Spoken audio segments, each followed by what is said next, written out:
अहो 2 वर्ष पोरी बघण्यात घालवली तेव्हा कुठे रत्न हाताला गावलं. तुम्हासनी बघायचंय तुम्हासनी कसे मला बघून हसली गाली आय लव्ह यू मला म्हणाली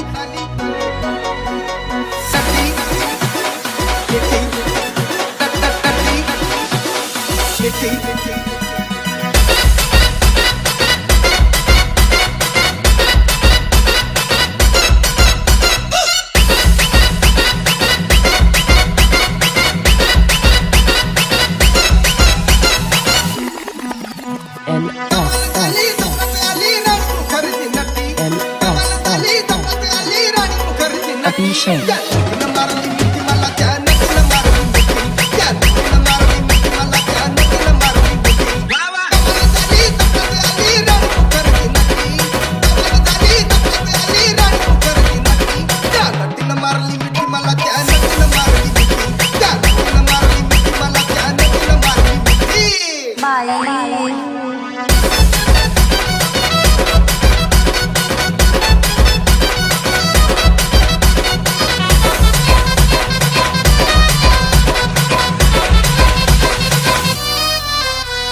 रंबे असं का करायलीस ग मारली मला त्या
Shame.